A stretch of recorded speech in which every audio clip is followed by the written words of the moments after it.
Јас од почетоко не знаех што ќе работа. Добро. Така да излезна конкурс, имаш у нас еден капетан, седеше през бивша Југославија, жена му, балдъза му и бабата у нас седеа на стан. И они прочитали и накараа тате да ме запиша. Дека се запиша? У Штип прво. У Штип, добро. Пошто имаш и во Битола да нема двојни трошоци, така да тука од Штип префрлијане у Битола. Добро. И таму заврших, после бех у Скопје на пракса у градска болница, што е према собранието таа. На пракса бех и од школата ми дадоа, не се викаше препоручено писмо за Пехчево на работа. Дојдех тука и тука немаше доктор. У Беро имаше еден руснак Шантаров и това беше. И работих тука исто, во Пехчево, колку сам работила, не ми текнува са, разтурија со општините Берово и Делчево. Тераме Берово, дидав Берово, оти работих почетоко там малку. Не ме пушчаа Пешчовци. Викам, ја не мога да напушам сама, треба да ми дадете решение, викам, така се не напуша, не смея. Ојдех за Берово, префрлијаме, од тамо тука беше сеча ушлако, порано там во Пехчево, и они, тука па немаше бабица, исто. И од таму асистирали, ајде, да ме префрлат тука, префрлијам и така да останах до ден денеска тука. И си тука и оженихте? Да. Фамилија створихте? Едва и после 6 години од таа работа не смеех да имам дете, треба да сам дома. Треба да сам одморана, треба това дете да го гледам. Та 6 години, едва и таа толку сам и гледал. Грабнах бабичка торбица толкава и неа в рацета, пешки горе борчетата дека са. Ојдех да поражам жена.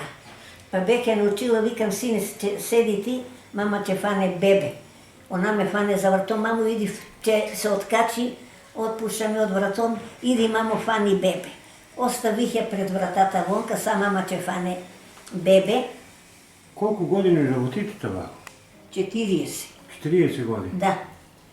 Напаних 35 и после ме накара доктор Киро да направам изјава още за 5 години до 40, за това што бех многу успешна во работата. Така. Не мога това, не може никој да ми... Имаш ли отприлика бројка, колкав број на деца си породила? Ете, това не си водих рачун на ногота. Уберо на банката директор жена му, на гимназијата директор жена му, многу уберово породих, додека да дојда тука. И тука се, па докторките јас си ги породих. Значи нема село у кое не си била да породиш у Делчевски одел? Нема село. Дури това е Ункочански терен, цена и пресека и тамо сам одила. Па ме фана еден дош, имах мантил со 2 лица, та кога си добијам еден бронхит, фана ме дош, пешки. Каква кола, какви чуда пешки. Проладих се, добих бронхит, едва сам се извлекла. И после, тета Благо, кога веќе поминало време, кога сте ушли у новиот здравен дом, почнуваат да дојдат нови бабици, млади. Кои са после тебе? Сичаш ли се? Беше Олга, после Стефка, ама нешто она, ојде на село Атурија. Добро. После дојде Помлади дојдеа други. Бојка и таа Ружа. Дојдеш 1952 у Делчево. Дека, у кое место си почнала да работиш, у која зграда и дали е имало доктори у тогашно време кога си почнала да работиш? Тука доктор немаше, беше амбуланта само и немаше никаква опрема. У која зграда беше това? У комуналното. У комуналното, това сега што е јавното предпријатие. Таму и работих, тоа бе случај што ви го кажах преска. И после беше тука доктор Стојче Арсов. Добро. Знаете ли го? Добро. На Зорка Чимева, да. Со него работихме дълго време. А шофер кој е бил у тогашно време? Имаше еден, ти од Милканчеве еден... Коло? Милканчето? Имаше. Добро. Една кола за никаде беше. После томе го примија. Даде они еден джип Land Rover. Добро. Денеска работи утре ич. Многу пати дефект стануваше, така да Имахме проблеми, ели, што да правиш, кад нема друго, мора. Научија се по селата Блашка, Блашка вика терете. Она е вика способна. И така работихме неколку време. Доди од тука еден Јован Влашки се бива, вика, Беровец работи тука неколку, после беше уролог во клиниката во Скопје. Тренчев малку да одија на замена, малку да оди и Ристе. Добро. Тренчев. Добро. Дојде на замена или ако идеш од тука доктор на одмор, дојде да заменат да не остане без доктор.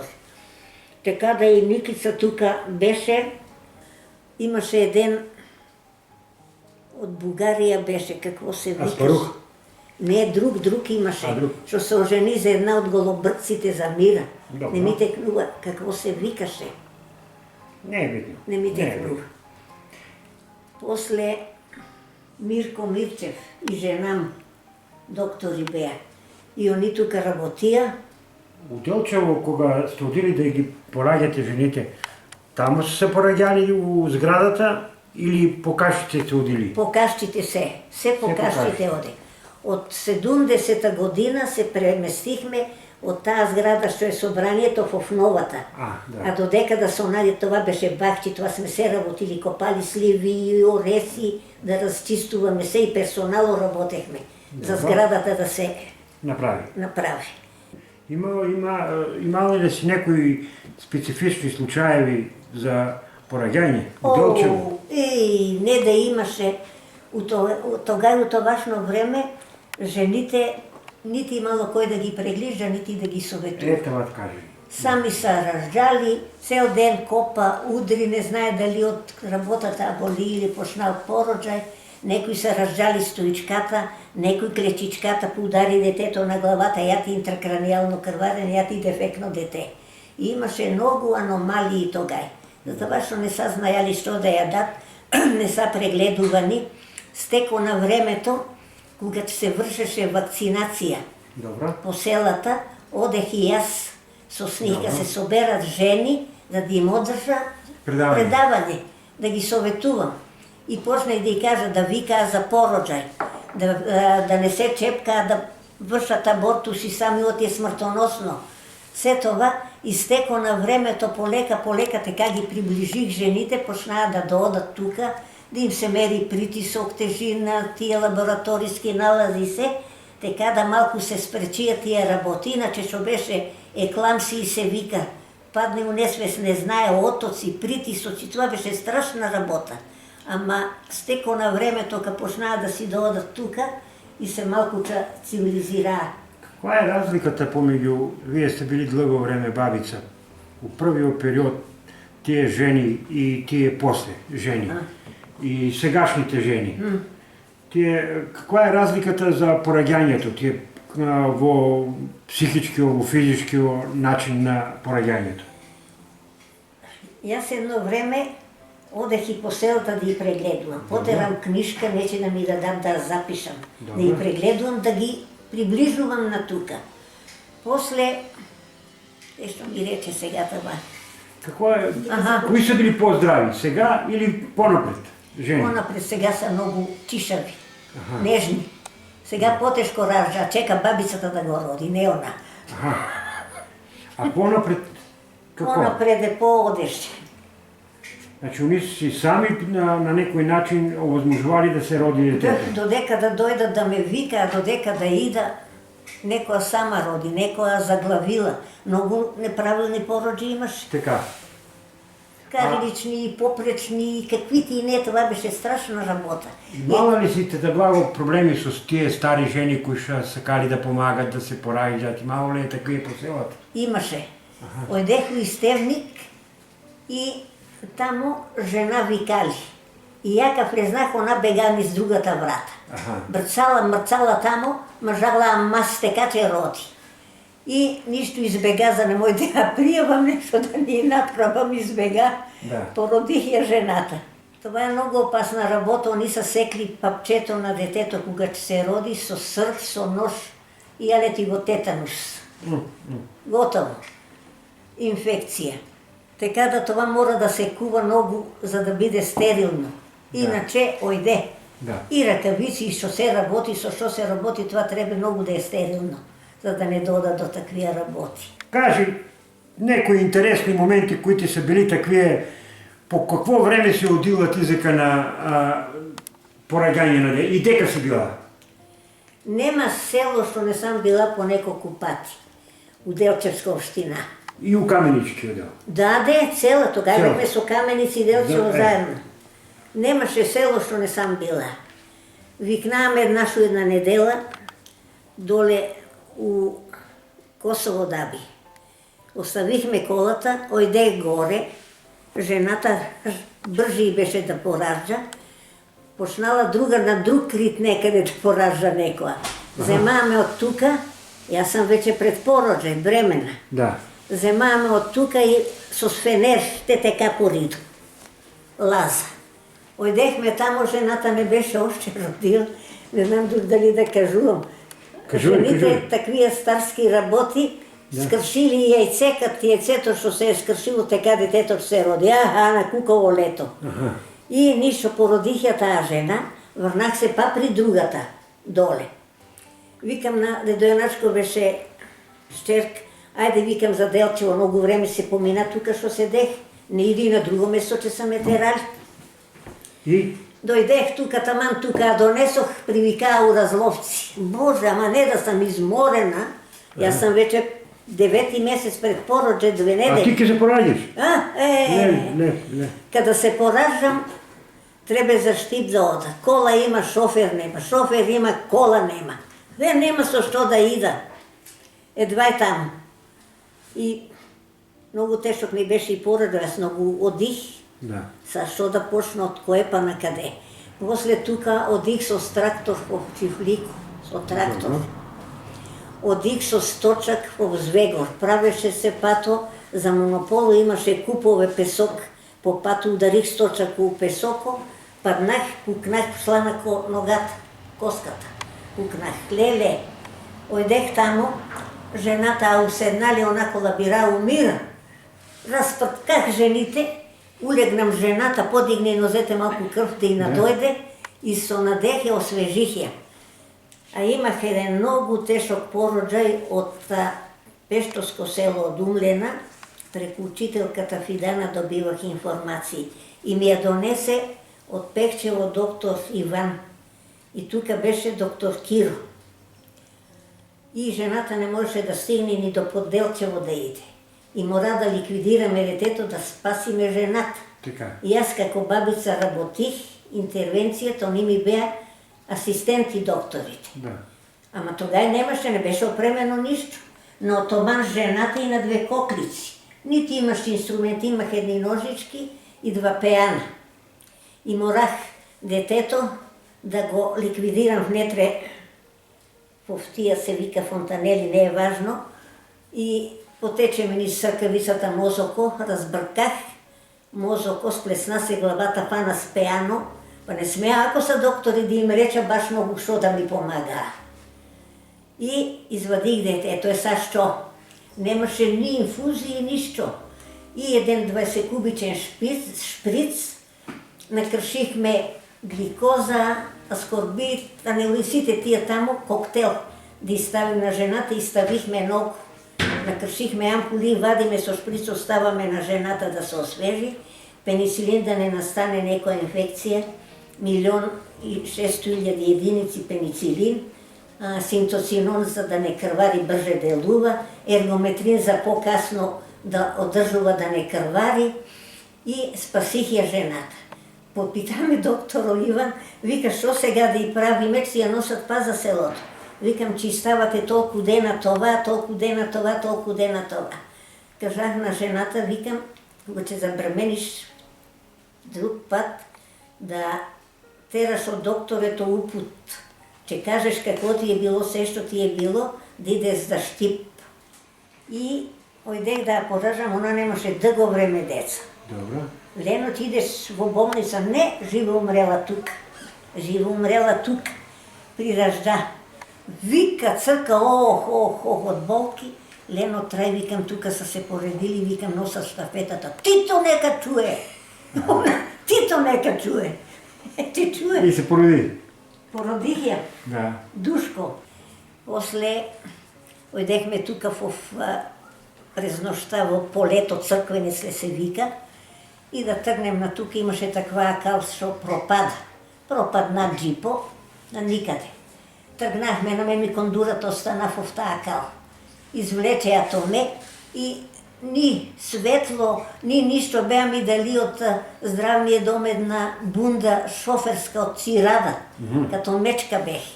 И извадија ми кондурата, дојдехме през нощта, ни светло, ни такова, дојдехме тук. Друг случај, ојдех за град, кога ме фана еден дош. Дош и со снег заледи ме бех со капут и ми се заледи капуто на кон одех. И тука каде близу ке библиотеката, свалија ме кај колов, не знах таму да ме откачи капут и да ме одведе дом. Помрзнала бех. Порано фамилиите по 7-8 деца си имали, сигурно. Аха. После имаш излезна тие контрацептивни средства. Добро. А у Разловци, кога видиш жена, многу раждаш се. Да. Мила сестра, тако, ни слаби, болни, това. И фанах тука, почнах да ги советувам. Сака деца, но... деца. Да. И сега не сака деца, сака, ама нема. Прекара се таа. Да. Давахме им така да спасих многу жени со това. Да. Да не се доводат у ситуација да превише раждаа деца. Да. По колку имало во фамилијата деца? На некојаш? По 5-6, по... Една тука од Чифлико, 11 деца. 11. Сваќа е на Трајан Гоцевски. 13 деца роди. И доскоро тука одеше, ама некаде паднала тамо и завршил. Ај тие маки што си ги се преживувал. А младолачкиот живот тука со Чирколо, како сте го поминували? Никакво. Па јас бех... На Корзо да излегне, иде да се прошета, у Монте Карло да идеш. У Монте Карло сме одили еднаш. Една. Добро, абе немаше време, ја бех се заузет. Ја не знаех дали е ден или ноќ или празник. Нова Добро. година, мај, не. Не си славила ништо? Не, може. ставијаме во приправност. Добро. Киро во приправност, да не смеа никаде да мрдна додека тук. Ако идех на шивачка, можеше да оставам белешка на вратата каде сам, да ме најдат. Ако ида до чаршија исто, каде ја бех многу зафанена за узет. Не, толку и он, ја не знам како си одржа таа врска, одех многу по селот. Ја бех многу слабо тук. Едно работите те попри. И дом. Така. Имала ли си некое задоволство у себе, това што си го работила? Била ли си секне кога се породи детето, кое се во ред било? Да. Това те уствари влекло за да си работиш работата? Това ме извлече. Јас, кога прегледах жена, знаех тачно да си одредам дали е за тука, дали е за болница, плодо каков е. Преглижах една жена, јавих се на доктор Киро, викам, докторе, нешто ми е сумливо, викам, кај таа жена сигурно има некоја аномалија. Дојде он, прегледа, стварно блага, роди се дете без нога. Без нога? О, какви се раждаат деца, со какви аномалии. Това беше чудо некое. Ама и здрави деца се раждаат. И здрави. Да. Кад бубрчета деца, кад го земата, кога ги пових на сабајле, па че отвора горе джам малку воздухче да ги фане, па се успат тия деца, па че им стопла чајчето, па че им дам жените да се одморат, млеко да соберат и децата да спият. Вика, шо им правиш, жените ми вика, шо им правиш, тета блага, вика ти, кога си ти дежурна, вика, децата и децата спият и ние вика. Викам, јас им бајам. А ја не, сима, ако е на тука, ја го заврта на тук, дам му чајче и това дете си продужи и жените си се оспият, така да... Значи, сепак на некој начин ти е било задоволство и се среќнеш си ја избрала таа струка. Да. Што ќе им препорачиш на тие млади свет денеска што се бават со таа струка? Тие млади свет не иска воопште да работат такова. Нешто ги е страх, нешто ги е гад. Оделението работеше супер. Да. Това беа жените се со огртачи, ја одих да зимах сомот, со шија огртачи, кожни папучета, това беше се средено. Убаво оделение, работехме како во клиниките што се работеше. Тука у Делчево? Да. Да. Се поред, се што треба за жените. Браво. Сега ни трага, ни ништо нема од оделение. Нема. Се се Отворено е. распусти. Се е Нема затворено. бабица бе. Нема. Искали таа на Шабан што е на Хидале се викаш да праша да се обучува, она е сестра да се обучува за бабица. Оти бабица може да е сестра, а сестра не може во никој случај да е биде бабица. бабица. Не.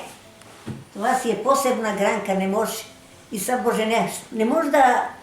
Не, това си треба да си оди на школа, това е голема процедура, не е така туку едноставна работа. Тамо кога беше средна школа у Битола, имаш си одсек за бабици, еле? Да, Добро. Значи е смер. Тоа Да. си е посебен. да. Смер. Та благо.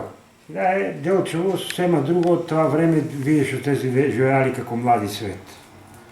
Како го гледаше ти младолачкиот живот во тогашно време? Како беше? За разлика од денешното. Многу Имало ли поштување, да разбирање? Многу беше убаво. Това корзо се правеше тука од мостот па до Чимеве долу. Корзо. Че се дотера народот, си излезат на корзо, договорат си се да си идат на гости после. После имаше многу таков, мислам, културен живот, какво да го реча. Това какви пеачи тука да одеа. Абе това какви пеачи тия Весна Змијанац, Драгана Мирковиќ, Сите, Аца од тогашна Илич, Југославија. кои ти не Да. да одеа тука. А сега нема ништо. Зборови беше поштувањето, разбирањето е било сосема друго од сега, еле? Многу беше, да. Поштовање Да. беше големо. Многу се поштуваше. помогне еден со друг. Да, поштуваше се, помагаше, а си сега не.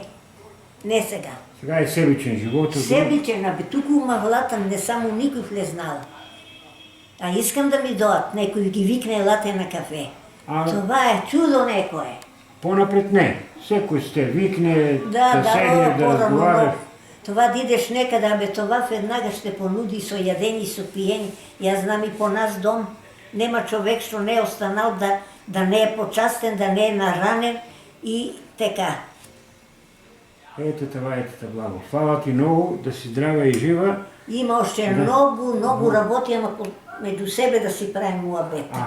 Не ме снимат. А, Многота.